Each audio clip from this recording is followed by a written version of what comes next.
Welcome to the Deepers Creepers podcast, where we like to get high and talk about horror movies. I'm Casey. And I'm Jess. And this week we're going to be talking about the movie M3GAN. And y'all, if there's a heaven, little fucking Brandon ain't going to be there. Stay tuned and find out more. It's little boys like Brandon. Fuck Brandon.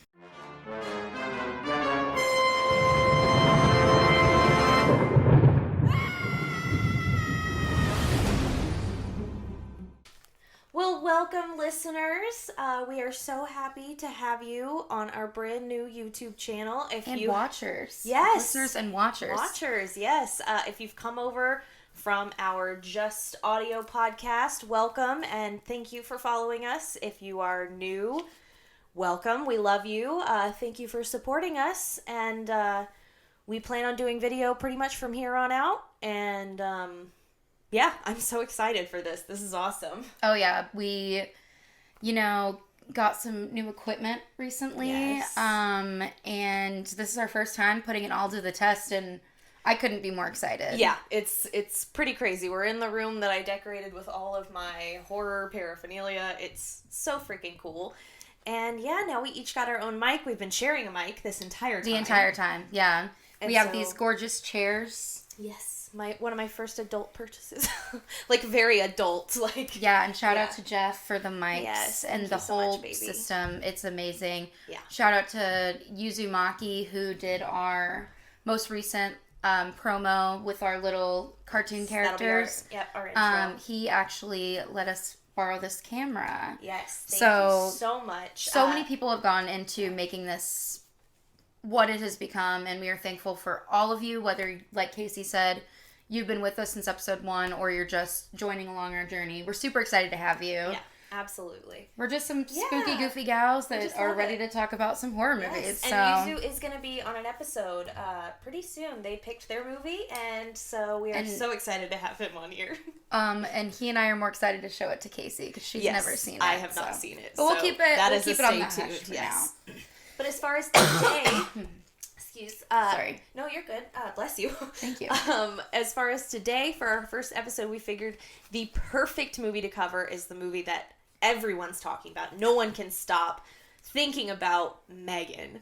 The marketing budget. We can't help but think about it. It's like in our faces. I mean, even people, my grandmother, when I went to dinner after we watched the movie, I went to dinner with my grandma and told her, she's like, oh yeah, I've seen the trailer for that 100 times. It looks terrifying. My grandma probably has too. I haven't even told her about it. But... Oh, it looks, and it's a little scary. We're gonna do a little spoiler free again. If you're here for the first time, we'll kind of explain. We do go through the whole synopsis of the movies that we cover, so we're gonna ruin this whole movie. But we are gonna do a little spoiler free review here up at the top. We're not gonna spoil anything that the trailer didn't spoil. We'll just give you our initial thoughts and feelings and tell you, what we thought and give you our recommendation. And then if you haven't seen it, we recommend turning this off, going and watching it and coming back. But if you get scared easily, you like to listen to podcasts more than watch the movies, we are going to go through the whole plot and make fun of it, but also just, this is a podcast where we celebrate horror. We love the genre. Good, but bad. We can make fun of the bad. Yeah. We love it all. And this is camp. This movie is so camp. Oh, it's written by Akela Cooper, who wrote *Malignant*, which came out 2 years ago now, I think. She's amazing. So good. Yeah. And she also wrote *Hellfest*, which came out in 2018, which was just like a pretty generic slasher, just some teens being stalked by like a faceless, nameless killer.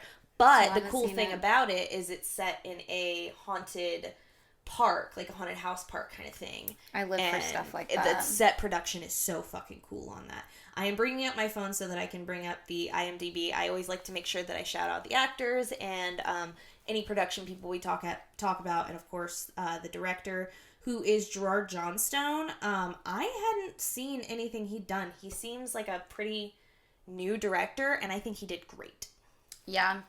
I think overall, this was a really fun movie. It, like we said, was camp. It had the perfect amount of humor, brutality, creepiness. Like, One thing that you'll learn about me is I am freaked the fuck out by mannequins, puppets, dolls, AI. Aren't we all? The Uncanny Valley shit, if it's like a human but not, you get the fuck away from me. Oh my god, I love it. So for me, I was like, God damn it, another fucking doll-ass movie. Robot fucking doll. Oh my god. Two things that scare me her in face one. Is terrifying. It really is. It really is so scary. And she's kind of cute though. It's like, I actually kind of like her. Yes. It's honestly really easy to forget that this is played by a little girl. Like, an actual small child. We'll call out the actor in a moment. And, like, she's got this, like, robot face mask thing on. And they obviously, like, alter it with CG, you can tell, to make it look more robotic and fake. But this little girl is doing amazing physical acting. Oh, You forget that it's not a robot doll. Oh, 100%. It was so insane. Yes. Like, her mechanical walking, I was just like... Oh, my God. Her mechanical dancing. Oh, my God. It's so good. Y'all have seen the dancing in the commercials. Yes, it's so in the fucking memes. good. It's hysterical. Yes. So, obviously, most people have seen the trailer for this. It's about an AI doll that goes crazy, which, you know, these kind of stories, you know, crazy, creepy killer dolls date back to Twilight Zone. Yeah. I mean, there was episodes about that the creator of Child's Play has stated was a huge influence on that movie. Obviously, everyone knows Child's Play. There's, Dead Silence. There's, you know, Billy from Jigsaw. There are a million creepy doll movies. Annabelle. Ugh. Which was actually based on a Raggedy Ann doll. Yes. Y'all made her look way more creepy. Well, it's because Raggedy Ann just isn't that scary. But then again, if I see a Raggedy Ann, like, in, like, a flea market or something, I'm like, oh god, that thing's probably haunted. 100%. I'm, like, convinced that everything that looks a little bit creepy is possessed. I don't touch that shit. When we moved into this house, excuse my phone, I'm so sorry, I think that was me. So...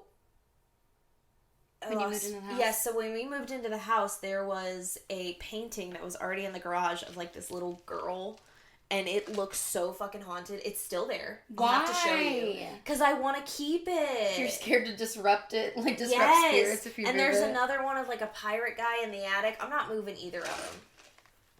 Someone left their valuable fucking art pieces. No, someone left their haunted paintings. That's probably why the couple who lived here before got divorced. And that's the tea. And that's the Starbucks tea that beautiful, lovely Jess got me. It's so good. Don't waste your fucking money on a pistachio latte, guys. It's not good. But the refresher, the strawberry one with black tea, is my faves. It is good. I had a sip of hers on the way here. It's really good.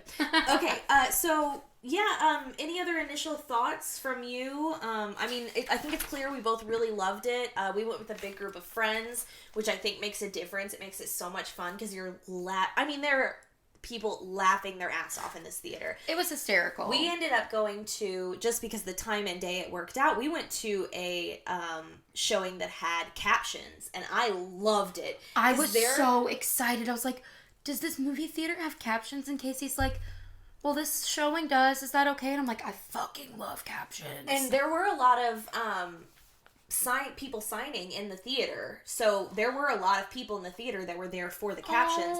And AMC does do that for certain certain showings throughout the day. I think for every movie, that's really they'll do sweet. 1 or 2 times that are open captions on the thing, and I love that.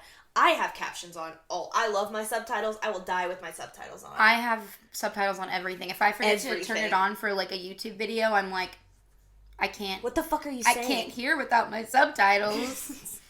And one of the cool things about this movie and a lot of other movies is there are background, like, things that people say that you wouldn't hear or know unless the subtitles. There are ones in this that, like, really got me, and it's so fucking funny. Mostly from the neighbor woman. We'll get to her. Oh my gosh. All right, so I think we're gonna start getting into some spoilers. Movie. Yeah. There have been so many good horror movies that have come out in 2022, and 2023 is looking stacked so far. Starting off with a bang. Oh my god, starting off with a bang. Winnie the Pooh, Blood and Honey comes out soon. Scream 6 comes out soon. Evil Dead Rise. Infinity Pool, the new Mia Goth movie. Oh my god. I don't even know what it's about. I don't know. Care. I don't know. I saw it was Mia Goth and I was like, well. I'm on board. I'm so on board. So, yeah, just go support horror because we're going to keep getting cool shit like this if you guys keep going to the movies to see it. Or streaming it or whatever. But, you know, because not everyone can go to the movies. But anyway, we're going to get into the plot. So, spoilers from here on out. This movie kicks ass. 100%. This movie seriously kicks ass. I literally, the top of my notes say, I'm so excited. So we do have our notebooks here because, of course, we have to take notes. Our brains are small. Yes, mine are illegible. Because it was so dark in that theater. Normally, there's like some stair lights, and I can kind of angle my notebook toward them and like get some good notes like in the like reflecting lights of like the. But no, it was pitch black. I was like holding my notebook like this way to try to like use the light from the screen. Yeah. It was sad. First thing I wrote was Atomic Monster Heart because I love that production company.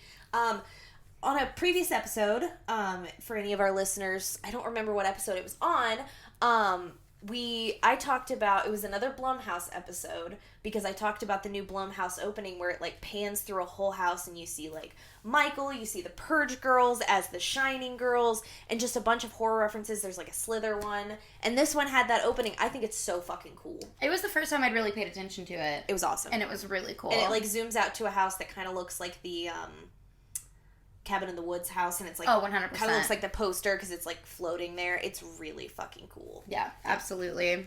Yeah. We opened the movie on a commercial, which I immediately started laughing at. I did too. I was dying. Funky is they put the key in fun. I think was their slogan. Oh my god. Yeah. So the company's name's Funky. What was it? Perpetual Pets. Perpetual Pets. Yeah. And it's this... Those little pets are like... Yeah, it's like these weird looking, almost furry things with like scary teeth. They're pointy like troll dolls. Yeah, but they don't have bodies. They're just a head with feet and scary chattery teeth. And a butthole, apparently. This commercial is for this pet that is, it's called a perpetual pet, and it's like an AI pet almost that like works with your iPad or your phone, and you have to like feed it like digitally, but then it poops in real life. They looked like little rat turds. It was weird. Yes, it is the weirdest fucking thing, but also it looked like such a real commercial. Like, I felt like I was actually watching a commercial break and some kid was gonna be like, in the theater, like, oh my god, I fucking want this thing. It looked like a real ad. It was still so camp, though, because it's like, oh my god, yeah. Started the commercial with this song about, like, dogs dying and shit. Oh my god, I forgot about that. They're like, I had a dog and I loved him a lot, but then he died, and it's like, oh my god. It was like an upbeat song. It was hilarious. I was like, what the fuck is happening? Do you know you can get an AI robot dog right now? Let's continue. I don't want to. I don't want to know that. No. We're going over this right now. Listen, you can get an AI robot dog, and I don't remember what they're called, but I know someone that has one, and they post about it on Facebook, and it scares the hell out of me. So listen, Brianna, if you listen, I don't know if you listen. I love you. I think you're great. Your dog scares the shit out of me, but that's awesome for you. It was like $3,000. Anyway. Oh my god. It's a weird dog. It's scary. But anyway. Well, anyways, we move on to another, in the intro scene after this commercial for this high-tech cold open pet. Commercial, basically. Yeah, we get a scene of a cute little family, you know, mom, dad, and a little girl. And this horror trope, I always fucking see it coming. Oh, yeah. Bam! Parents die in the beginning. And we knew that was coming from the trailer. Yeah. Because it kind of, there was kind of references in the trailer to, our main character is played by Allison Williams, who was in a previous episode of ours, The Perfection, who we love, obviously. I love her, She was also in Get Out. She's just great. She's been in a million different things. it kind of references in the trailer that she's gotten custody of this kid, which we find out is her niece. So we know these parents are going to die pretty quickly. The mom, I kept trying to figure out who the mom was. She is Sydney's assistant in Scream 4. She gets killed in the parking garage. You're so right. Yep. You're so right. She was such a little bitch in that movie, and I loved her. She was a little bitch. Yeah, I like that actress. She's been in a few things, but that's what I remembered her from. She was also in, I don't know why I just remember this. She was in that Kevin Hart, Will Ferrell movie, Get Hard. Get Hard. And she was also a bitch in that movie. She plays bitch well. That is true. But yeah, it's like this dad and mom, and they're literally discussing the topic of this film with each other. Talking about screen time, which is a huge discussion for parents nowadays. Mm-hmm. How much screen time should you let your kids have? Should your 6-year-old have an iPhone?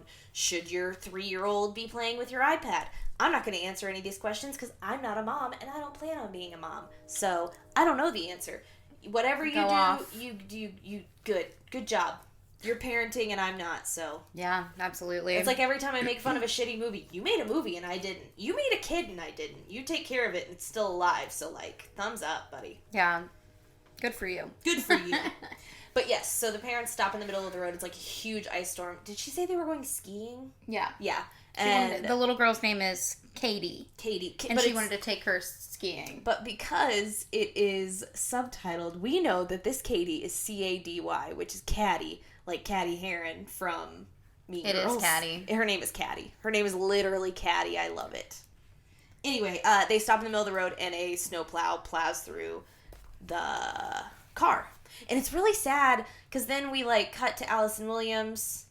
Oh, we do have a little scene with her before she gets the call from the hospital. But the scene when she does go to the hospital, little Katie's face is all beat up and scratched. And she's just in bad shape. She's got a little C collar on, and you never want to see that on a kid. Yeah, it's really sad. So then she takes her to her house, and it's just really funny. Oh wait, no, sorry. Oh yeah, so we do get a scene with Allison Williams. Yes. It's our intro scene to what is basically our main character. And before we go any further, again, I'm not just looking at my phone, guys. I am dedicated to this fucking podcast. Anyway, I just want to call out the actors. Katie's actor is Violet McGraw. Holy shit, this little girl. She was amazing. Carries this movie. Obviously, Allison Williams is amazing. I love her. Apparently this girl was in Haunting of Hill House, which I haven't seen yet, but I heard is amazing. You haven't seen that? No. Oh, it's fucking incredible. This little girl's 11 years old. Can we talk about that? 11 years old. Oh my god, she's truly amazing. Yes. And then the little girl who is playing Megan, her name is Amy McDonald. And I don't even see any info on her, but she is definitely a child as well. She crushed it. Oh, there's 2 actresses that play Megan, her and Jenna Davis. They must switch them out, I guess, probably depending on stunts. Yeah. Or if they need her to look the same size as Katie or to do more adult things, that would make sense. That makes sense, yeah. Yeah. But yeah, we've got some really great actors in here. Not really a lot that I know. Allison Williams is really the only name of note, but everyone does so well. They know exactly what this movie is. Everyone is playing... Yeah. Much like Malignant, everyone is playing exactly how it's supposed to be played. It is over the top and campy. Absolutely over the top. Yes. But that's why we love it. Yeah, so we get Allison Williams going to her job. I did write... Because, I don't know, the soundtrack's really good in this, but it's also kind of... It's almost experimental, because this part was, very Muzak. Very elevator music for a little while. It was just very generic, but it... fit somehow? I don't know. It's just she works for this really techie, it's a toy company. Yeah, it's a Mattel, what's the other one? Hasbro's competition. Competitor, basically, but it doesn't exist. I forget what the company's name is. Oh, Funky. So, Funky, yeah. So they, what is the aunt's character's name? The what? The aunt's character? What is her name? Oh, Gemma. Gemma.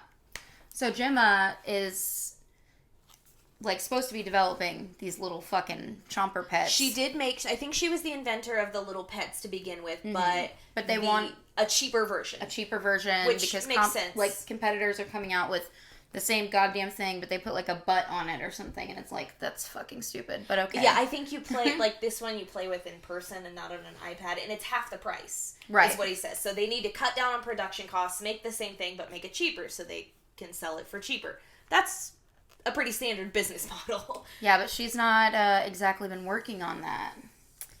She's been working on something else. She's been working on a fucking crazy smart AI robot girl. Yes. I wrote nope when we first saw her because she didn't have her face or anything. Oh my god, yeah. The skeleton of her is like up on this thing. And I'm like no. No. Terrifying. Yeah, so we see like her skeleton. It's so, and they're, oh, and it's not even Allison Williams walking into the building. It's the guy, one of her, because she's got two, people on her team, basically, that are helping her build all these things. Yep. Tess and Cole, played by Jen Van Epps and Brian Jordan Alvarez. I think they both did a great job. They were pretty funny. They're just your typical, like, funny, quirky side characters. Mm-hmm. You know, they're part of her team or whatever, but she's obviously the lead. So it's the guy that's walking in, and he's got the face for M3GAN, and he's got this, like, skin mask thing. It's terrifying, and they put it on her, and it, like, gets all fucked up at some point, and because the boss comes in, right, yeah, to see what's going on. And there's, like, a funny scene where he can't get his key card to work. The whole thing is fucking hilarious. Yes. But he is It is meant to be funny. Yeah, he's pretty fucking pissed when he sees that she's supposed to be working on something that's supposed to be a cheaper alternative, and yet she's building this. She spent $100,000 on something that he didn't approve. Yeah, so she is fucked. She's like, okay, well, let me just... Sorry if you hear barking in the background. Those are puppies. Yes. She is, like, trying to demonstrate how M3GAN works. Like, okay, well, hey, hi, M3GAN, say hi to David, which is, I think, the name of the boss. And she goes, hi, David, but then, like, her face, like, fucks up and starts melting, and then her fucking head explodes. It was very intense. We get an exploding head within the first 10 minutes, and I think that's just A-okay with me. Ditto. I wrote, oh god, the face. She is called M3GAN, so if you've seen the name, it's, the title is written in lead speak, so it's M3GAN, because she's a Model 3 generative android. Yes. Which basically means she's an AI robot doll. Scary. This boss guy is so fucking high-strung. He is, like, on edge. But fucking Jim was high-strung in the beginning, too. Yeah, but this guy's about to have a fucking heart attack. Like, he's like, God damn it, fix the fucking kid. If you saw something blow the fuck up after... This was before. This was when he was trying to get in the door. Yeah, that was pretty funny. Yeah, he's fucking crazy. Yeah. Yeah, then, This is when she does get the call to go to the hospital. Yep. And she goes and she picks up little Katie, because Katie's parents are dead. And, what's that we don't like? get a... We don't get a whole lot of backstory into, like, the parents or, like, what they wanted, but it's like said that Gemma's relationship with the parents. Right. That's kind of very vague. Mm-hmm. But sorry about that. Sorry. All right.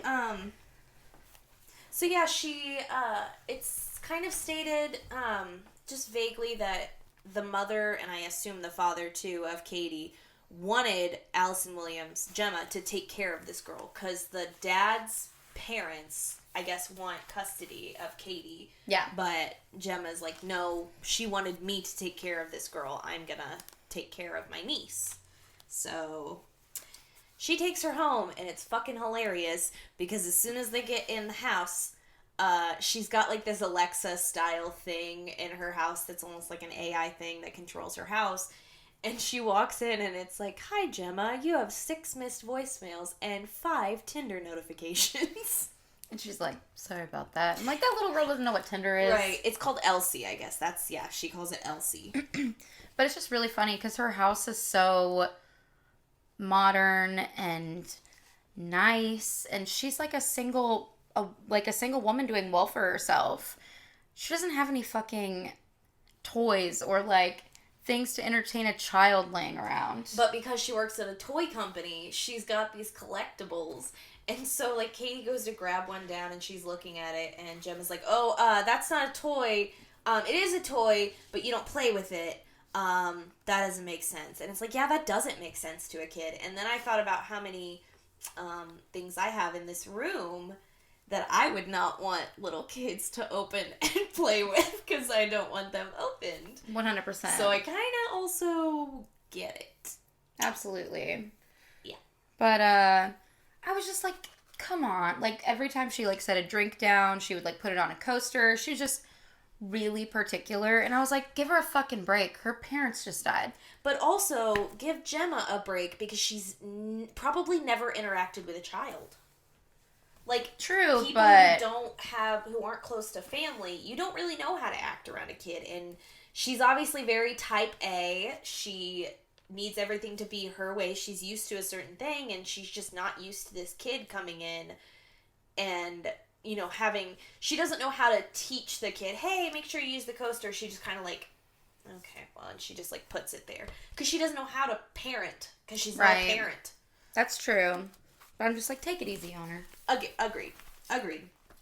But then we meet the therapist. Yes. Oh, there is this really fucking funny scene, and I'm sorry, but it is funny, where Katie's like, oh, are you going to read me a bedtime story? And Gemma's like, yeah, I don't have any books, but let me, get one on my phone. She's like, hold on, I just have to update the app really quick. And it's so real that it's, like, fucked up. Because it's, oh my god. You want to know what's really fucked up? What? There's a pause after Gemma's character says, well, I don't really have any kids' books, and my brain immediately went, well, I bet you could find one online. Immediately went to my phone, and I'm like, oh, fuck, that's so sad, just reading a kid's book off your phone. Oh my goodness. But that's so that real. Is, yeah, because I don't have any kids' books. And I have Scary Stories to Tell in the Dark, the entire collection. Nice. Which I did read as a kid, but that might scare some children, especially if their parents just died. Yeah. Oh, I have a Goosebumps one too. Yeah. Which one do you have? I have the collection of the Living Dummy. That's so cool. And it's got Slappy on the cover, and if you press his mouth, his eyes light up. That's amazing. I just have a copy of Say Cheese and Die that I got from Half Price Books. That was like my favorite book when I was a little kid. I love it. And I love the Choose Your Own Adventure Goosebumps books. Yes. I remember those. That's why I like Choose Your Own Adventure, like video games and shit. Yes. That's so fun. But anyways, back to M3GAN. Speaking of video games, I've been playing Subnautica like fucking nonstop lately. I love that goddamn game. Dark horror or dark picture anthologies what I've been jamming on. So those are current plays for us. Yeah, we're also nerds in that sense. We're not into like Marvel. No, but we're into horror and horror video games. I did get a bunch of Super Nintendo games for Christmas, and I've been playing like original Donkey Kong and original Mario Party. Oh, it's so good. I love it. Mario Kart. Anyway, back to the movie. So they do get a visit from a child therapist, obviously, as you would in this situation, to observe Gemma and Katie together. And it's basically a social services call, like, how is the welfare of this child? Is she thriving in this environment?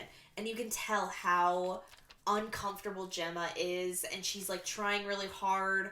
Like, I feel really bad because she can tell this woman's judging her. She's like, oh, why don't you and Katie play with some toys together? And Katie's like, well, she doesn't have toys. She has collectibles. We can't play with them.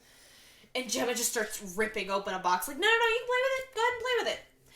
It was really sad. Here's what pissed me off, though. She, like, tries to explain to Katie how this toy works, as you would with any child with a new toy. And the therapist is like, why don't you let her figure it out? No, why don't you tell the kid, hey, this is how you play with it. This is what makes it more fun. Right. The therapist annoyed me. She was a bitch. You know, my whole thing is, like, look at all the children in the system. look at, I mean, the home may not be like super kid friendly, but it's a home. Exactly. She has a bed. She's being fed. And this woman is well off. Clearly, Gemma has money. Like, so that's what annoyed me. I'm like, yeah, maybe she's never taken care of a kid, but like, and I get she's not put in like a shit. It's not like she's in the slums. And yeah, I get that the like dad's parents want her, but who's to say that the dad's parents are currently fit to have a child? Considering if it's the dad's parents, they're likely in their 60s, right? Which is fine. But this little girl is supposed to be like 9 years old. Mm-hmm. She's supposed to be 9.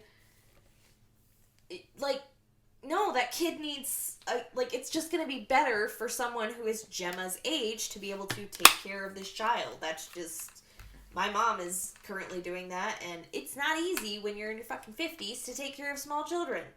My grandma did it. She adopted me when I was 3 months old. This is my comically large water bottle. Just had to introduce you guys. This episode is sponsored by Hydration. Drink water. Bitches. Oh, God. Anyway. Around this part, I did write Katie's actor is amazing because she is. This little girl is. I mean, the range of emotions that she is going through are, incredible. All the stages of grief. Yes. Honestly, and she portrays it so well. She's not just sad. She's angry. She's absolutely depressed. Like, she's going through every single one of acceptance that we get to, but it's she just plays the role so well. She really does. Yeah. We get more of the theme of this movie when Gemma's like, okay, I have to work for a couple hours. You can play on my iPad if you want. And Katie's like, well, for how long? And Gemma's like, what do you mean? She's like, well, how much screen time? Gemma's like, just play however long you want. And you can see the, light click in Katie's head, oh, you don't know about screen time. I'm not gonna push that matter. Yep. I'm just gonna... Yep. Is this when we meet Bruce? I think.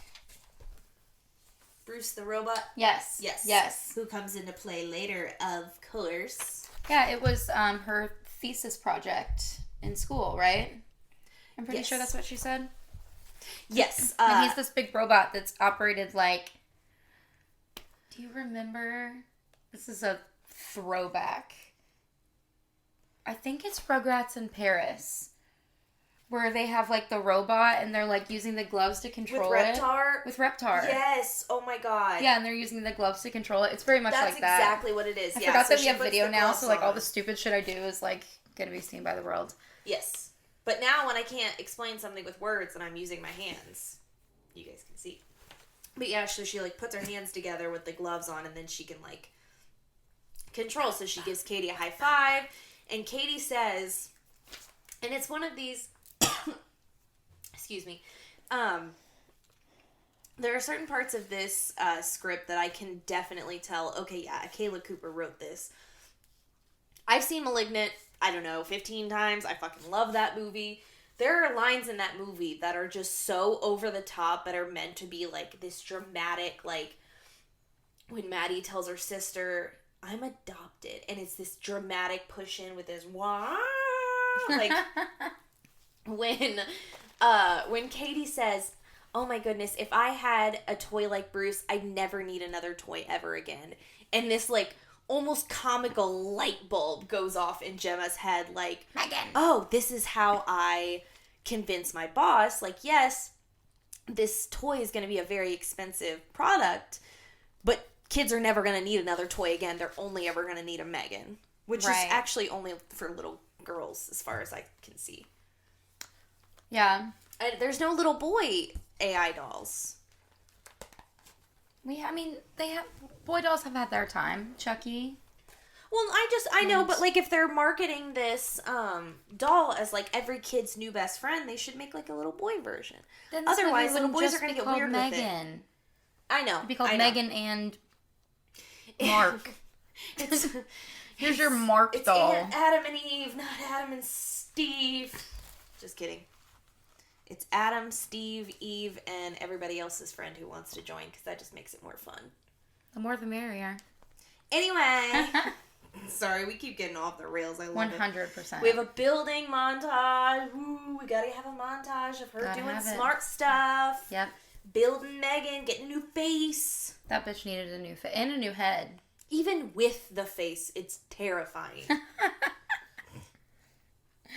Oh, man. But yeah, so we get to the point where she introduces M3GAN to Katie. To Katie. They are going to become friends. Yeah. Yeah, and she comes out and she's like, "Hi, Katie, do you want to play?" And so she, like, starts to draw this picture, but there's nothing on there. And then she, like, spills this water out, like, and it's, like, a fucking full portrait of Katie. I was like, what in the fuck? It was so fucking weird. But it was cool because she's like, "Oh my god, I love it." And of course, like, you're a 9-year-old. How are you not going to fall in love with this doll? Right. It's like if American Girl dolls could, like, be your best friend. Like, for real. It's like Ted. It's like your best friend coming to life. Ted's a little bit more horny. Ted's way hornier. But, like, I'm sorry, give M3GAN a few more years. I'm sure she would develop. She uses the internet to learn stuff. Do you know what's on the internet? Unfortunately. So much porn. So much porn. Porn that covers things that your great-grandmother would roll over in her fucking grave. There is something for everyone. For better or worse. Well, anyways. But anyway, yeah. They become besties. And they get paired together. Yes. She, like, puts her fingers on her palm and they're paired together. And so... Like Bluetooth. And it's very much... the way that I guess AI is supposed to work. She learns, like, the longer she's paired and the more she's active, the more she learns because she takes in information, compiles it, and then again she's got access to, I assume, the entire fucking database of knowledge on the internet. So, which is terrifying. That's why AI is terrifying. 100%. That's what heads to a fucking matrix. And also, like, M3GAN, when she's looking at you, she can see, like, the stats of, like, how you're feeling. Like, it's, like, anxious, scared, happy, ecstatic, trusting. And like, it, like, has the percentages. Yeah. And, like, yeah. Which is, like, a lot of the video games that I play, too. I love it. So, I was geeking out a little bit about that. Because I'm amazing. Like, ooh, this reminds me of Until Dawn. Yes. We get a little montage of Katie and M3GAN bonding and hanging out. Mm-hmm. There is a couple really funny gags, like one where M3GAN's reading her a story and she's doing the voices, but it's like a British man. It's like recorded voices, so it, like, actually sounds like it. And then there's, because this montage, it turns out to be another commercial in the movie, advertising for M3GAN, saying, you know, all the things that that parents spend all this little time throughout the day doing, telling your kid, hey, use a coaster, hey, answering this question when your kid asks a question, making sure your kid flushes the toilet. And there's this gag where M3GAN tells her, hey, Katie, flush the toilet. And then a few seconds later, she comes out and she's like, Katie, seriously, flush the toilet. It's fucking hilarious. I was like, she's sassy. She is very sassy. And it's this whole... like, commercial about how convenient M3GAN would be to a parent, mm-hmm. Who, you know, can't spend their time doing all these things. Can't spend their time parenting. And that is a huge theme of this movie, is letting technology parent your children instead of you. Letting technology and the internet and your phone raise your child instead of you raising your child. Yeah. And even as soon as, like, the commercial thing is over, Gemma's partner, the girl, is like, I thought that M3GAN was supposed to be an aid to parents, not to replace the parent. Absolutely. And that's literally, basically, that's what I was thinking the whole time. I was like, well, this is just doing everything a parent should do. But, I mean, and I get that, you know, not every parent's going to have time to do all that, but... yeah, it's obviously over the top. It's meant to be over the top. Yeah. We get to meet, at some point in this, the neighbor. And she's a little cuckoo. Actually, yes. She's really nice. And Gemma's just kind of like a bitch to her in the beginning. She's, like, spraying, like, pesticides. And it's like, flushing over to Gemma's yard a little bit. And she's like, don't spray your shit on my lawn. And the lady's like, meh. But it's also established that the fence that it keeps pouring through and that the dog keeps coming through is Gemma's fence, and she won't fix it. You have the money, fix the fence. Yep. And they're, like Casey said, the neighbor has a dog. Yeah. And he gets through the hole, and he's a little chompy. That's all I'm going to say. Yeah, he's not a well-trained dog, unfortunately. But around this time is when M3GAN gets her absolute creepiest, because she finds out, like, Katie's parents died, and she starts asking, like, will I die? And it reminds me of the dog. There's this dog on TikTok that's got one of those big word pads. You know, the dogs that can, like, press the words and, like, talk to you, basically. This dog has basically gained sentience. He takes antidepressants because he's depressed. First of all, never heard of a dog that did that, but apparently this one does. That's interesting. It has asked why it's a dog. Like, why doesn't it... Like, it asks, why dog? Like, why am I... It looked in the mirror and said, who's this? And, like, it literally will tell them, like, can I, like, medicine now? Like, sad. Like, this dog is fucking sentient. Oh, and then another video, it was, it's, like, something, like, dog die or something like that. Like, when die or something. Like, asking when it's gonna die. Like, this dog is too smart. I can't No watch wonder it's that. depressed. Yeah. But also, it's a very, very loved dog. And apparently it was depressed before the words. They got the words, the pad for it to, like, try to help it. But it's like, it kind of scares me. I'm like, this dog knows it's a dog. I don't think my dog knows he's a dog. Oh, no. I mean, I have one smart dog and one dog with 2 brain cells. And neither of those 2 brain cells knows that he's a dog. Steel only knows food and poop. Those are the 2 brain cells. He lives to lick and licks to live. He'll lick you to death. And it's real cute, but his breath's stinky. Anyways, yes. Another tangent. We're just going off. Yes, whatever. It's our first video. We're nervous. Oh my god, okay. Yeah, so poor dog next door. Yeah. Because there is this really fucking, like, really brutal scene of the dog, like, fucking up M3GAN, because, like, M3GAN goes to get something that went across the yard. It was like an arrow. Fence. Yeah. Little, like, wood arrows that Katie was shooting. She's like, M3GAN, can you find my arrow? And this dog grabs the back of M3GAN's head. Like, if that was an actual little girl, that girl would be dead. Oh, 100%. Like, grabs her by the back of the head, drags her through that hole in the fence. And, of course, Katie goes to save her, so she, like, the dog bites her arm, and, of course, that's when she screams and Allison Williams runs outside because she's, like, actually hurt. Because M3GAN was fine, obviously. She's a fucking robot. Right. She does not feel. Like, the dog's owner comes out and she's like, well, tell your kid to stay on your side of the fence and blah, blah. It's like, yeah, but your dog still also just attacked and almost murdered a child. You 100%. Should probably be more concerned about that. Right. And Gemma's like, you put him down or I'm going to. Which is, sounds like a threat. Yeah, definitely. And then, of course, M3GAN's not going to take that. M3GAN's not going to take somebody hurting fucking her girl. Katie. No. That's her girl. That's her primary user. So, yeah, R.I.P. pup. Yeah, and it's fucked up because we get this shot of the dog in the yard and we hear the neighbor's voice calling for it, but it's, like, slightly off. And then you realize it's not the neighbor, it's a recording. Because M3GAN's using the neighbor's voice to call for the dog so she can murder it. Yeah, it's really sad. I was like, they're fucking gonna blame Gemma so hard. Oh my god. And Gemma immediately knows, like, oh shit, M3GAN, what the fuck did you do? Alright, sorry about the video change there. Minor, technical difficulties, but it's a learning curve, so whatever. We're making it work. Yes, we are. Where were we? So, yeah, The dog dies, of course. Yep. R.I.P.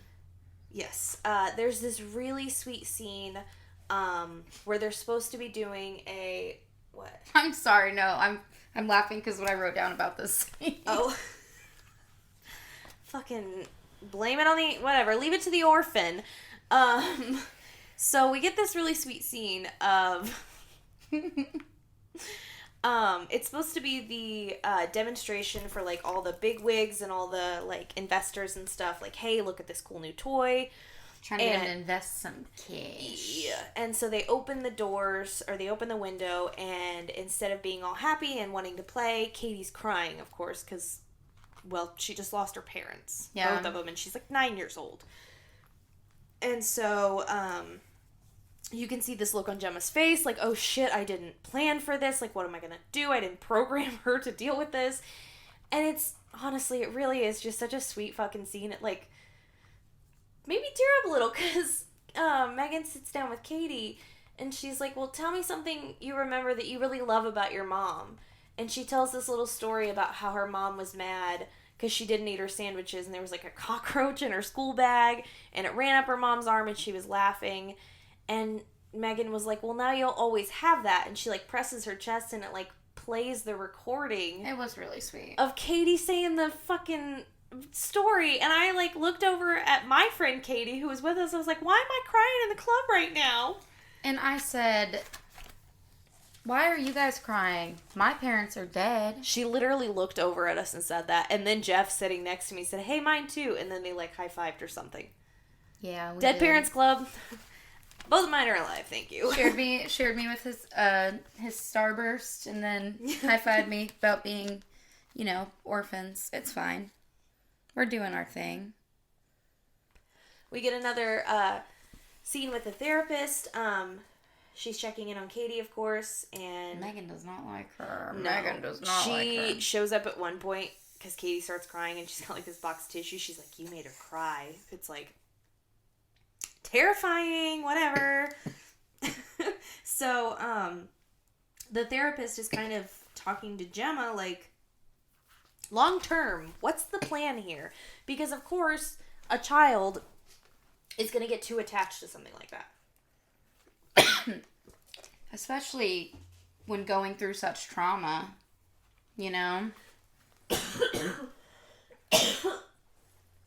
Yeah, like, how are they going to make connections with people if she's only ever connecting with M3GAN?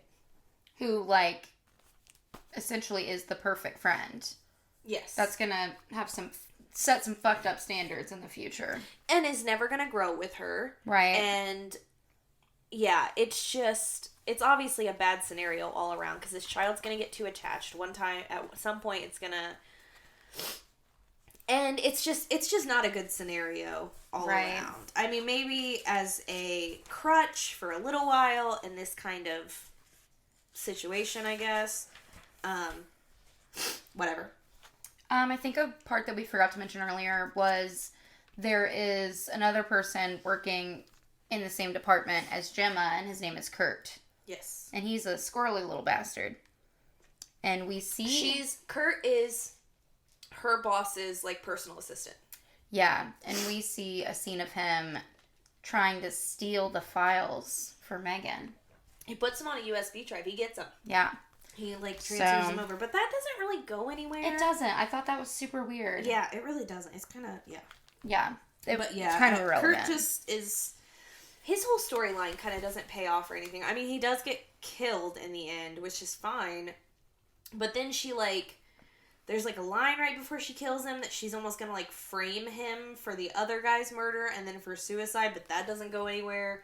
I don't really care. I get to see her kill more people. It was very, like, Scream. It's like, I'm gonna explain to you how I'm gonna pin this on you.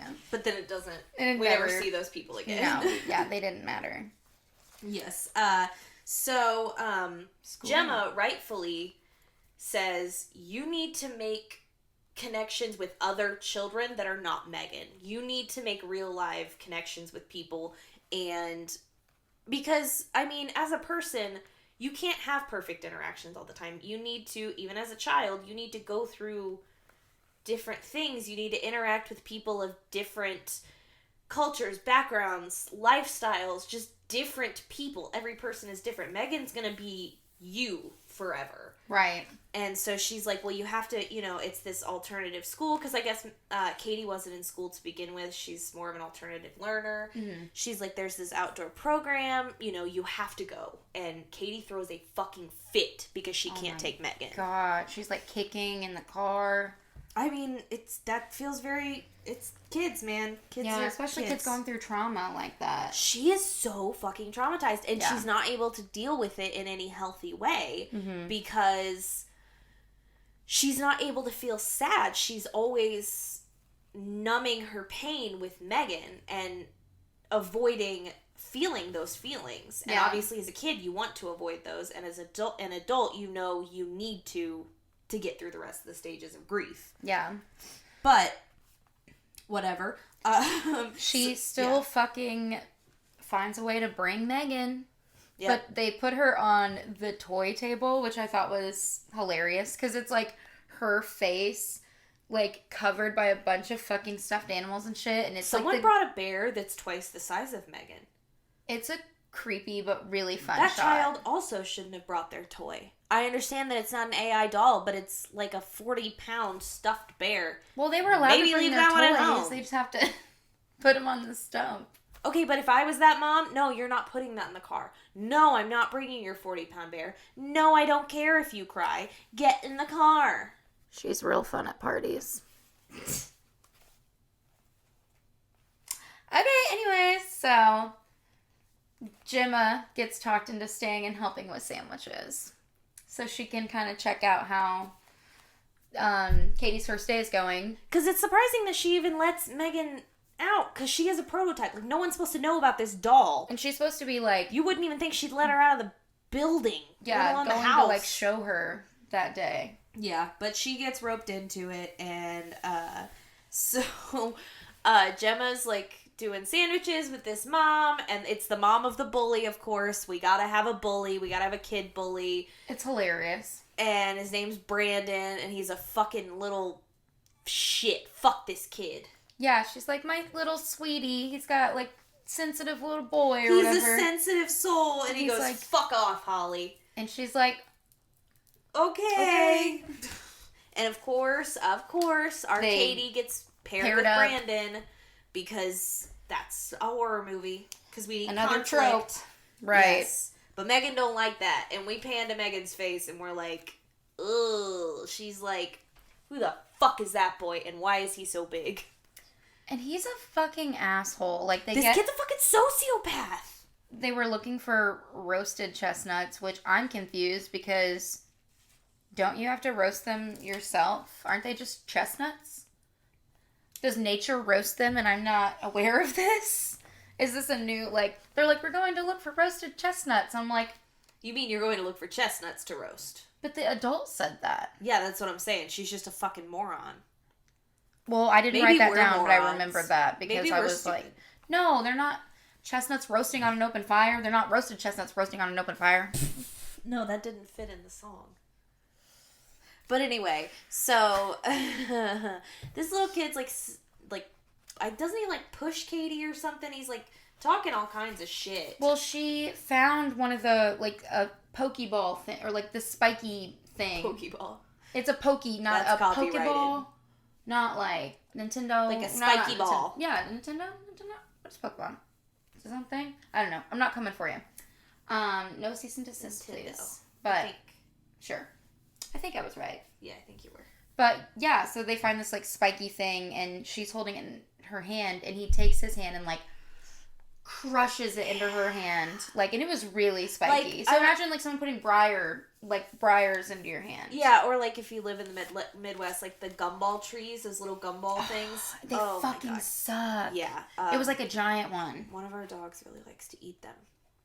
He's a fucking idiot. Which one? Ranger.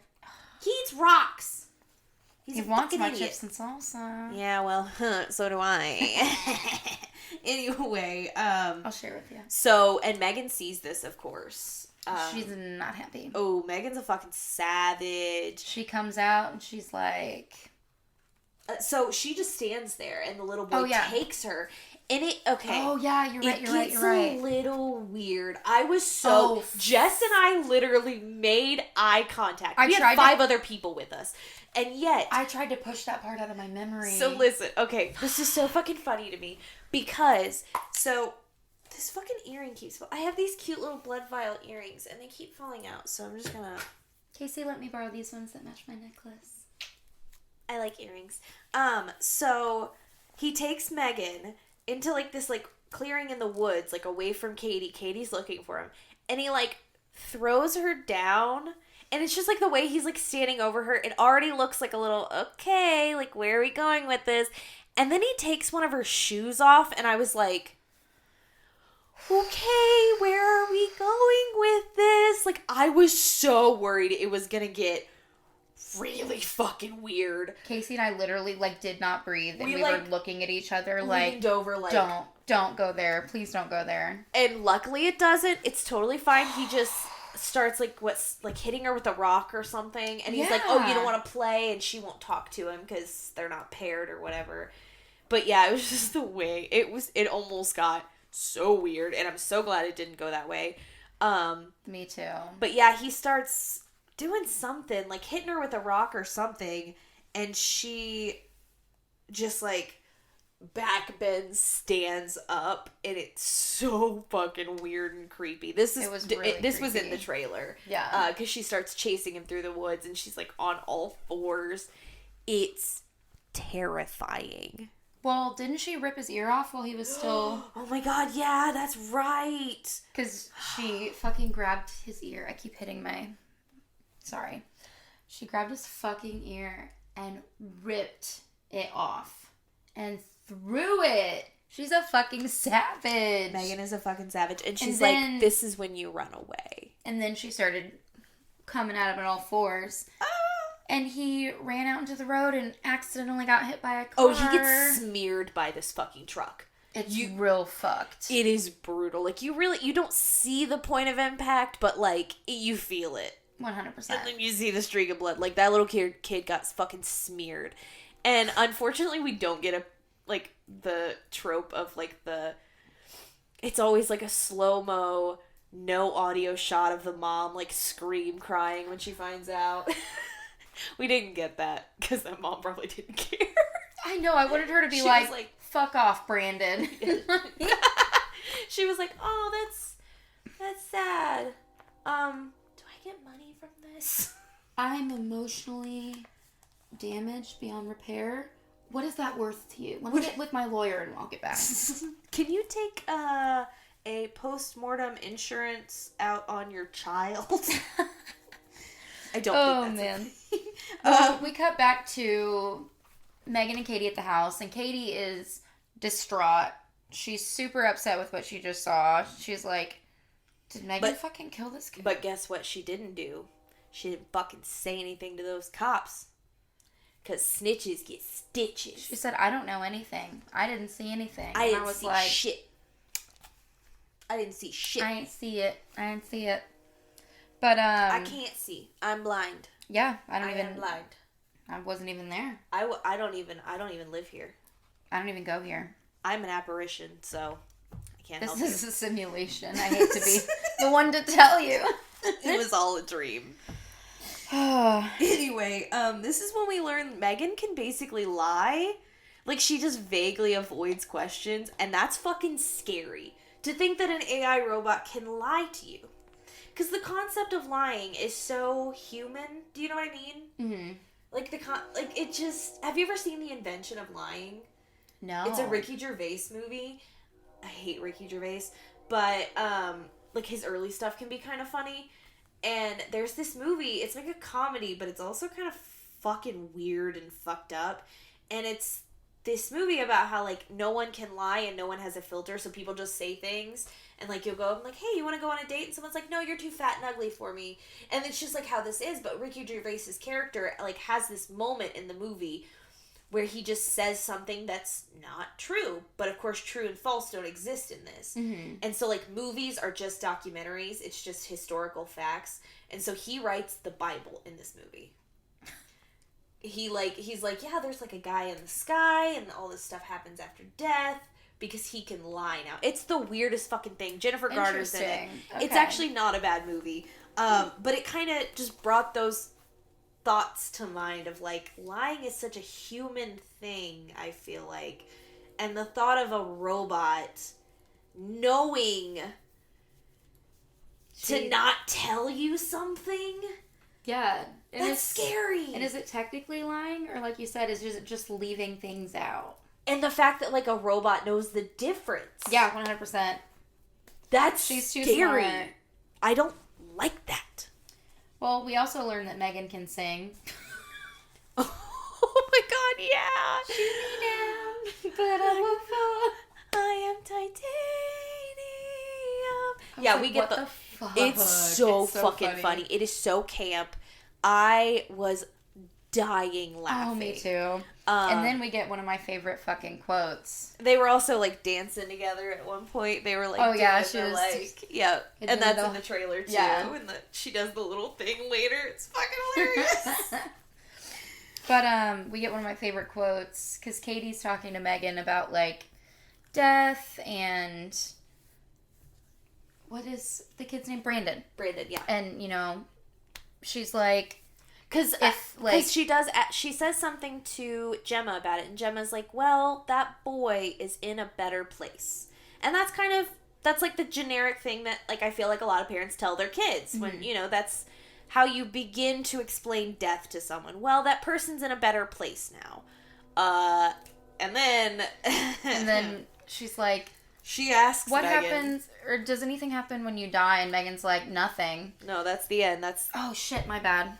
But she's like, do you think Brandon went to heaven? And no, she does. She says, do you think anything happens? And M3GAN says, no, that's the end. This is the life, you know, that as soon as your body functions cease, that's the end. Oh yeah, it's nothing. And then she says, because if heaven existed, it wouldn't be for boys like Brandon. Yeah. And I was like, so that's what our intro was about today. Yes.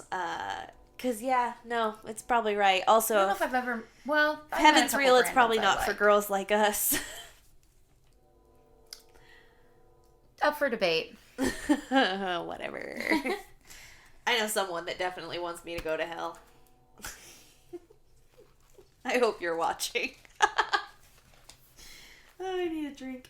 Anyway, there's this really creepy part where Gemma's like doing something and she goes to talk to Elsie, and Elsie responds with like, Gemma, are you okay? And Gemma's like, you're not programmed to ask me if I'm okay. What the fuck? And she like closes her computer and it's just M3GAN standing there. And then we kind of realize that M3GAN can control like all sorts of electronics around her. Oh, anything around her. 100%. Computers, yeah. The internet, lights, just everything. Yeah. Yeah, it's fucking hilarious. She, obviously Gemma is starting to suspect M3GAN of doing all these awful things. And she goes to like get the video recordings because M3GAN's internal like hard drive. Yeah, it like records basically everything that happens. And like some fucking corrupt cop, M3GAN's been deleting her own videos, her own video evidence, like a fucking body cam. Oh my god, it's fucking hysterical. She's literally like, I don't know shit about fuck, and I respect her. Yeah.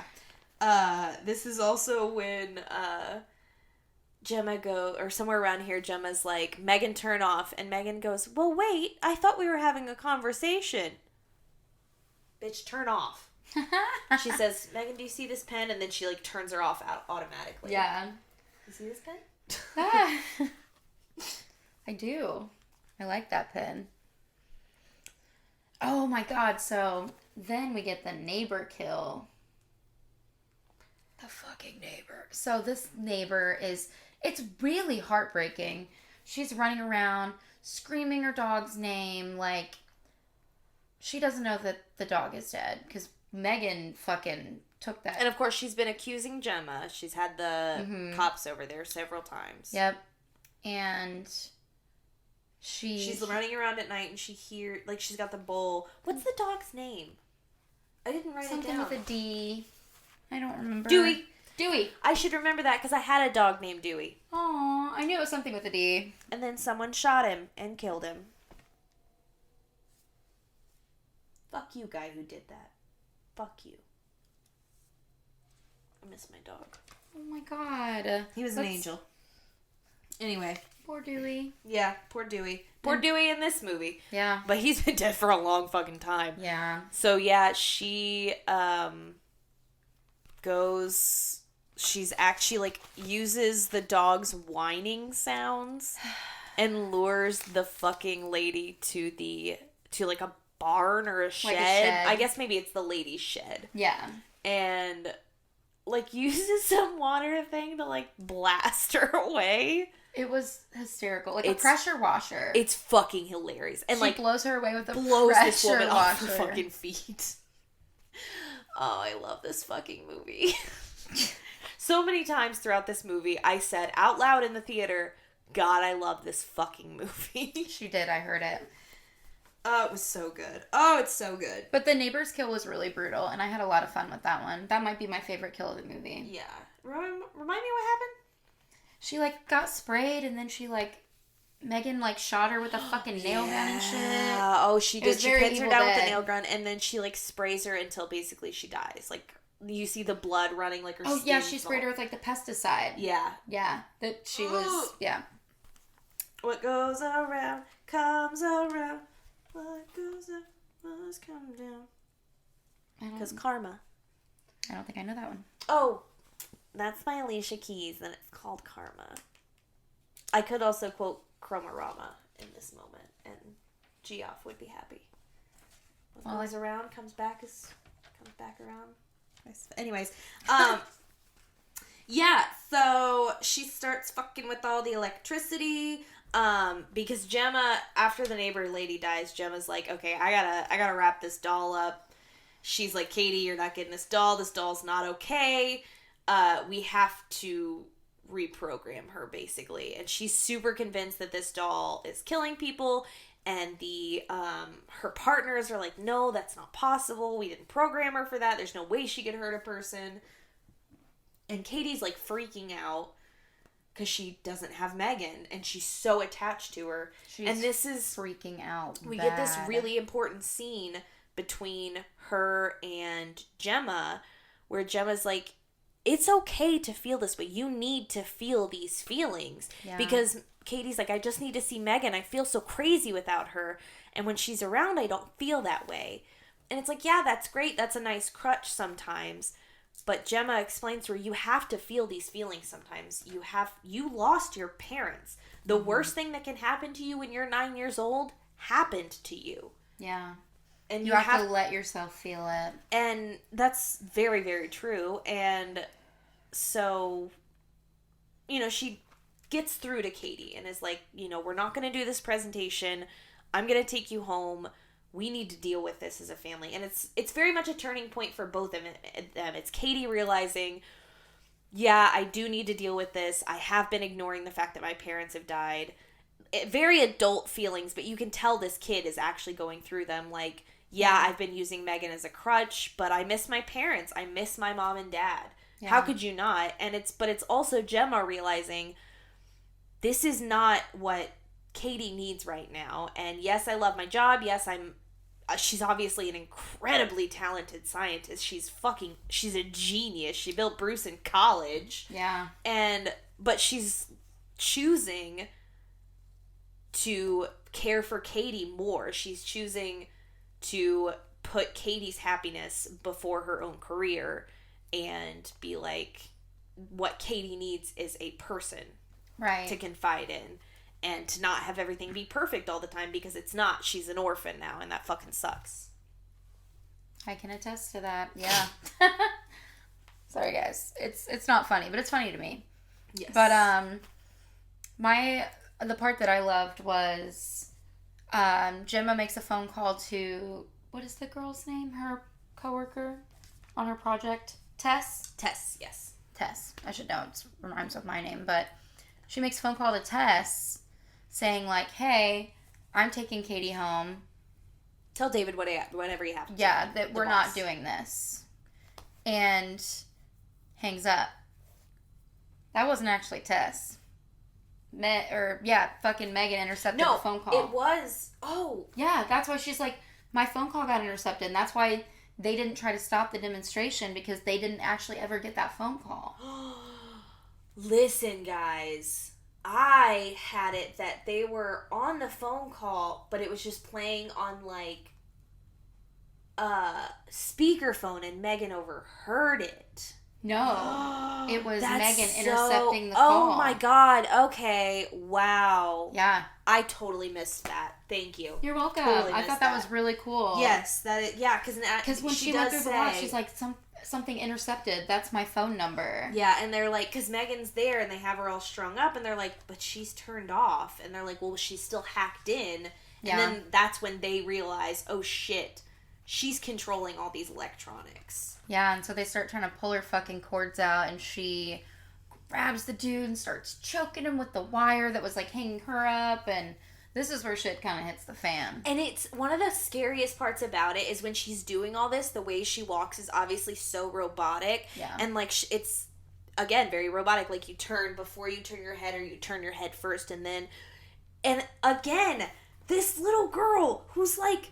I mean, I guess it's two people, but, like, these women, these actors who are playing Megan are doing so fucking good. I so many times had to remind myself, like, oh my God, that's a person. Like, obviously they didn't build a robot. That's a person. Like, I love it. Amazing physical acting. Amazing. Because obviously a lot of the lines are going to be, like, dubbed and, like, altered and stuff. Mm-hmm. But they're not going to be doing a lot of face acting because whoever's doing it has this mask thing on. The physical acting, though, it really was incredible. Amazing. The timing, the dancing, the fucking dancing. We're getting to that part, folks. So, as she is whooping Tess and, I fucking keep forgetting the other dude's name. I don't remember. It doesn't matter. Whatever. Because they're about to die. She out there whooping their asses, and then she turns, like, this, like, to expel some, like, gas or something, and as she's walking out, like, you see them blowing up. Yeah. And they don't die. They're okay. It's just, like, a smaller explosion, and they just kind of get a little bit hurt. She just walks away, very calmly walks away. Yeah, and then she starts fucking dancing down the hallway. My favorite part. This is absolutely my favorite fucking... Well, one of my two favorite parts. My other favorite part's coming up. So you guys have seen this in the trailers. Yes. And it's really fucking fun. So she comes into contact with David, who is the boss, who's been looking for her and Gemma, and he goes, Megan, what are you doing? And she just, like, looks at him, and she starts doing the thing, and then she starts doing the, like, just the dancing that you've seen in the fucking trailer, and she's, like, up against the wall, and she throws the foot up, and then she goes over to... everyone's seen it, one of those giant paper cutters. Yeah. And she takes the blade off, and he goes, oh, fuck. And he just starts running. And she's serial killer walking after these people. It's hilarious. And he gets to the elevator where Kurt, the shitty fucking assistant, he's been an asshole to this whole time. He's running toward the elevator, and of course Kurt's pushing the door close button. Yeah. And Megan comes up and just slices fucking through that guy. Fuck that guy. For sure. But also... Then the fucking door opens and Kurt's just there, like, looking at Megan. And he's just like, fuck. This is the part that, again, I feel like Kurt's character could have been completely erased from the movie and nothing would have changed. I agree. It could have been a random person in that elevator or no one in that elevator and she just killed David. Or just a random assistant that didn't have this, like, weird subplot because Megan is in the elevator with him and she is like, you tried to steal company secrets, and she's, like, doing this whole, like, trying to frame him, like, you killed your boss, and then you couldn't deal with it, so you killed yourself and slit your own throat, and so she does that, and then, so, like, the elevator gets down to the first floor, Megan walks out, everybody screams, but Megan gets away. I don't get that part. It doesn't go anywhere. That is true, yeah. It's funny, though. Like I said, it reminds me of Scream. It does. And then she steals a car. She's a really good driver. How does she reach the pedals? It must be a Tesla, and she put it on autopilot or something. That was a funny quote, though, because David was asking how much it would cost to, like, make Megan and get her to the public, and he's like, more or less than a Tesla. and her assistants were like, She's less. like, it depends on the model, Yeah. I guess. Which, they price M3GAN later in the movie, at some point in the movie, around $10,000. Fucking yeah, right. Oh, yeah. Fucking yeah, right. If that doll came out tomorrow, it would retail for at least $100,000. Oh, easy. At least. 100%. Oh my god, no fucking way. $10,000? That's... I was like, they went from, like, wanting to make a cheaper toy to making, like, the most expensive toy ever. But that was that line that Katie had earlier. If I had a toy like that, I would never need another toy ever again. That's kind of what they're going for with this huge thing. Right. But then again, you're also shooting yourself in the foot, because then you can never sell any. Like, if this toy really is the only toy this kid ever needs, you're only selling one toy to every kid. Yeah, it's $10,000, but I feel like a lot of parents go through that with their kids and toys and electronics and games. And I mean, I've got 4 game systems plugged into one TV out there, and I'm 27. Like, that's true. And I have adult money, let alone like a parent buying the new PS5 and yeah, it is the PS5. Yeah, and the new Xbox and shit. Sorry, I didn't want to sound like a fucking moron. Anyway, she steals a car and it's fucking hilarious. Yeah. Where does she go?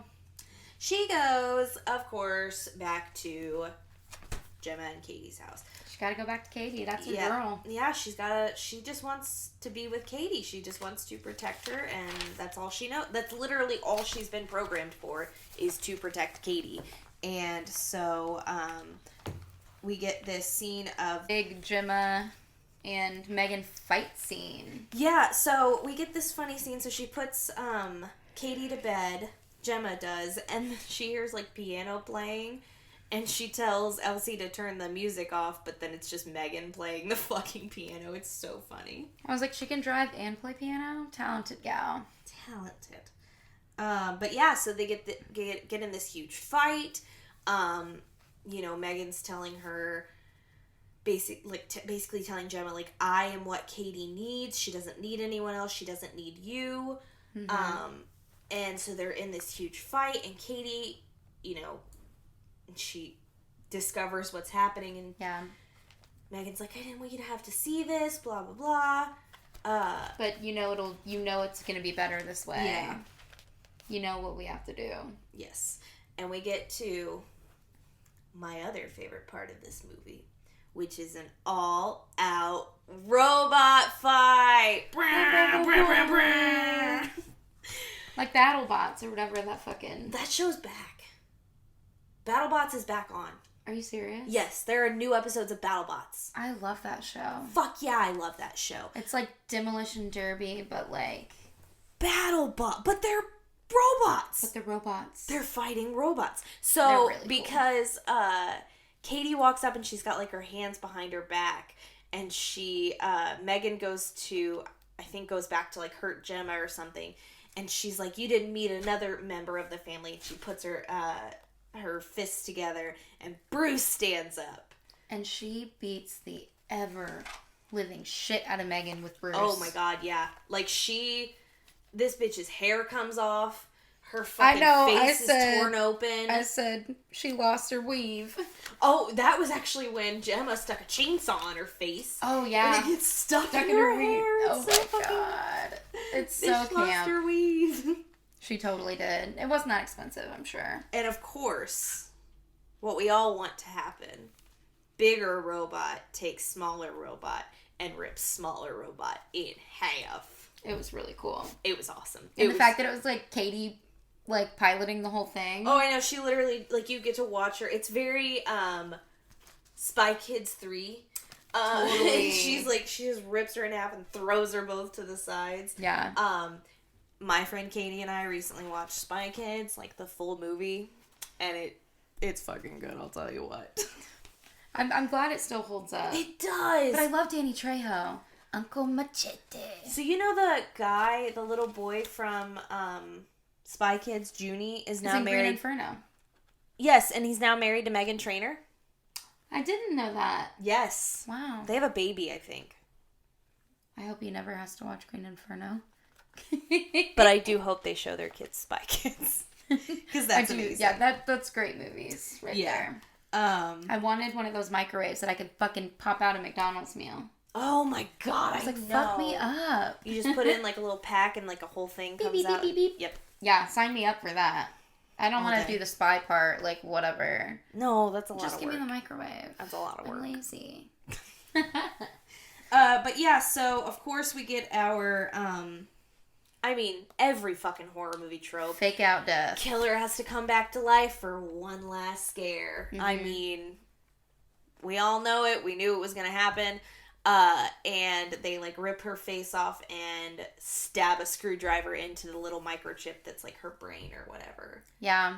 Which was a callback from earlier, because they saw the microchip in Bruce's face. And Katie was like, oh, that's, like, the brain. And Gemma's like, yeah. And so she stabs the fucking screwdriver in there. And then I wrote, is Gemma going to go to prison? Gemma's going to prison, right? How do you explain this? Even if you do explain it, she created the thing. And then I think it'd be like, what is it manslaughter when it's... I guarantee some new laws would be made about AI involvement. Like, oh, I'm surprised there hasn't yet. Well, because it just... Exactly, because we haven't had any... I don't know. Anyway, I had the exact same question at the end of Malignant, again, written by Kayla Cooper. If you haven't seen that movie, skip ahead like 30 seconds. Because we find out at the end, on the back of Maddie's head is Gabriel, and he's been the one doing the killing. So does Maddie go to prison at the end of that? Because it's still her body, and she's got that thing. She's at least getting committed. At the very least. 100%. But we don't care about that at the end of these movies. We're just happy that our protagonists are alive. But yeah, I think overall... Oh, shit, there's the scene at the end. Yes, as they're like walking out of the house, the police are showing up, they're walking out of the house, and then Elsie turns on. Ooh. And I was like, oh my god, is Elsie M3GAN? Ah! Did at the last second, the electricity from M3GAN's brain, like, surge into the house and she took over Elsie's, like, electronics? That's what I'm thinking. I don't know. M3GAN too. I think it'll happen. I mean, with their budget, I think they were expecting to be really successful, and I think that they have been so far. I will be there. I will actually be there for whatever Kayla Cooper does now. Yeah. Just like huge place in my heart with Malignant and M3GAN. Just hell yeah. Yeah. I'm obsessed. Well, this was so much fun. It was fun. I loved this movie. I loved getting to do this video. It was amazing. Mm-hmm. I'm sure there's going to be a lot of weird edits. Sorry if things are a little awkward with the videos and stuff. We are still learning. First time. But it will get better. I mean, if you guys go back and listen to our first Black Phone episode, I'm sure we're a little awkward. I'm sure the audio is not very great. Hopefully all of that is way better now. Absolutely. And now, one of the best parts, since we're on YouTube, you all can actually leave comments instead of having to go and message us. Please leave comments. If you saw this movie, we would love to hear your thoughts on it. Mm-hmm. Or just hear your thoughts on the podcast in general. Any requests you want to throw at us. We recently got one on Instagram. We got a request for Carrie in May for someone's birthday. We're going to be doing that in a few months. So if you have any requests, send them our way. Any comments, questions, concerns, always, of course, follow us.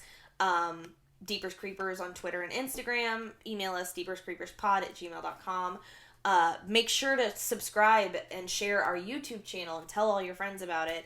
And, please leave comments. Just whatever you want to say. Just, stop by and say hi. I'm going to be really fucking annoyed if all the people that were like, do videos and then I'll watch, don't start fucking watching. So. Right. And we're going to have total, we're going to be able to actually see how many people view the YouTube. So y'all better be watching. But if you made it this far... We love you guys. Yes, we love you. And next week, I think we're going to be doing Silent House. I haven't decided. I think I want to try to find some way to start splicing in movie clips of older movies, like things I can get Blu-rays of. Not 100% sure.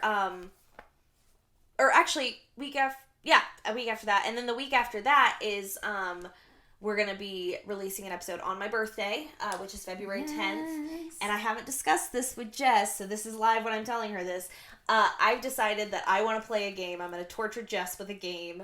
I love games. And I've made all the rules. It's going to be so much fun. It's called Guess the Soundtrack. I'm going to play different clips of soundtracks from horror movies. I'm going to make her guess. There's a whole point system. And there are going to be 3 tiers of prizes. So you have the possibility to win a prize on this game.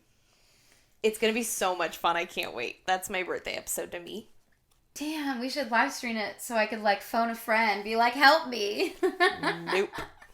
And then also we're going to be covering Winnie the Pooh, Blood and Honey soon. So look out for that. But in the meantime, we love you all. And thank you so much if you're still here and listening. And be sure to like and share and subscribe. Yes. All We right. love you guys. We love you. Stay spooky. Bye.